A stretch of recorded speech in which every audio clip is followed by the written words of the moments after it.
Zgjedhjet parlamentare të majit të vitit të kaluar nuk kanë kaluar pa dyshime për manipulim, pasi një raport i publikuar nga Prokuroria e Posaçme kundër korrupsionit dhe krimit të organizuar, SPAK, hedh dritë mbi mënyrat e përdorura për të ndikuar votuesit.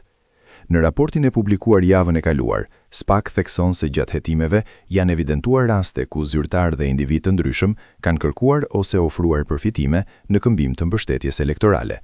Sipas strukturës së posaçme, përfitimet përfshimin para në dorë për votuesit, leje për legalizimin e ndërtimeve informale, favore në vendet e punës, si dhe përfitime të tjera administrative. Raporti nënvizon gjithashtu se në disa zona të vendit, zyrtar të pushtetit vendor kanë përdorur listat e zgjedhësve për të orientuar votuesit dhe për të ofruar përfitime direkte, duke krijuar modele të koordinuare të ndikimit të paligjshëm në procesin zgjedhor.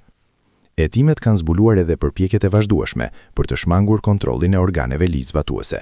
Sipas SPAK, indjelijet të përfshirë bashkëpunonin mes tyre për të mbrojtur strukturat korruptive dhe për të shmangur ekspozimin e veprimtarisë së tyre. 10 muaj pas zgjedhjeve parlamentare, ku mazhoranca qeverisë siguroi 83 mandate deputetësh, SPAK ka bërë publik edhe bilancin e hetimeve të zhvilluara në kuadër të monitorimit të procesit zgjedhor. Për zgjedhjet parlamentare të vitit 2025, struktura e posaçme ngriti një task force të posaçme për evidentimin e çdo paligjshmërie gjatë procesit zgjedhor. Sipas raportit të publikuar në qershor të vitit të kaluar, janë evidentuar gjithsej 192 raste të dyshuara për krime zgjedhore. Në atë kohë, ish kreu i SPAK, Altin Dumani, deklaroi se janë regjistruar 43 procedime penale që kanë kaluar në fazën e hetimit aktiv, ndërsa për 43 raste të tjera është vendosur mos fillimi i procedimit penal.